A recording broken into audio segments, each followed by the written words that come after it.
Hello, welcome to Allen Baptist Church Daily Bible Study.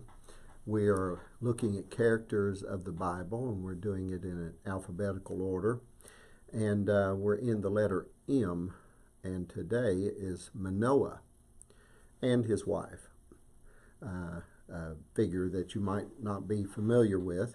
Manoah was from the tribe of Dan, and he lived in the time of the Judges.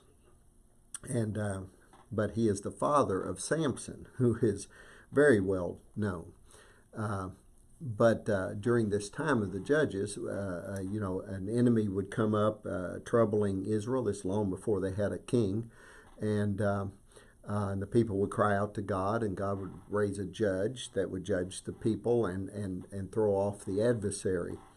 One day, an angel appeared to Manoah's wife, and tells her that she's going to be pregnant. She was having trouble getting pregnant, and that she would have a son, and that the son should be dedicated to the Lord through what is called a Nazirite vow. That means he won't drink wine, won't cut his hair, and we know how excited that Manoah was. We find this in Judges chapter 13, and his wife, that God was going to use their son to be a judge of Israel, to be a person dedicated to the Lord before he was born.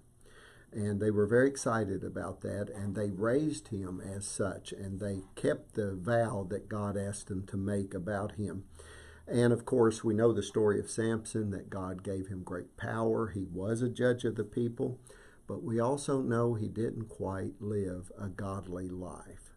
And what I want us to think about today is how parents can try their best to instill in their children that which is right, and hope that they would live a righteous life. And Samson was somewhat of a disappointment on that. Now, God used him anyway. God used him even though he was difficult to get along with, but God used him to punish the Philistines as they persecuted Israel.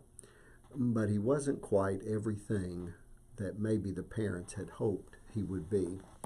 When I read in Judges chapter 16, at the end of their son's life, Samson, starting with verse 28, it kind of breaks your heart. Then Samson called to the Lord and said, O Lord God, please remember me, and please strengthen me just this time, O God, that I may once be avenged of the Philistines for my 2 eyes. They'd gouged his eyes out. Samson grasped the 2 middle pillars on which the house rested, braced himself against them, the one with his right hand, the other with his left hand. And Samson said, Let me die with the Philistines. And he bent with all his might, so that the house fell on the lords and all the people who were in it. So the dead whom he killed at his death were more than those he killed in his life.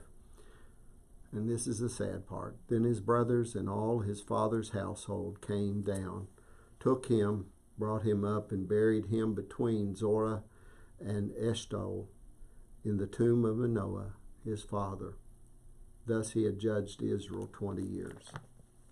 It's such a sad thing that this one who had great promise of being righteous had his struggles in his life.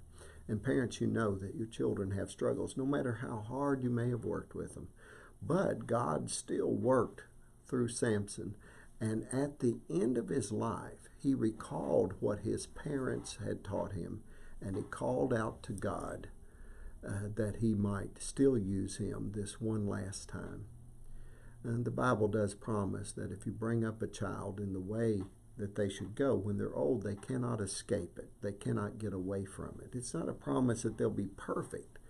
It's a promise that that teaching that you instilled within them, such as Manoah and his wife did for Samson, will carry them through. And maybe just at the last part of their life, they'll remember it. But it'll be there to guide them back to God, to remind them of what they should be.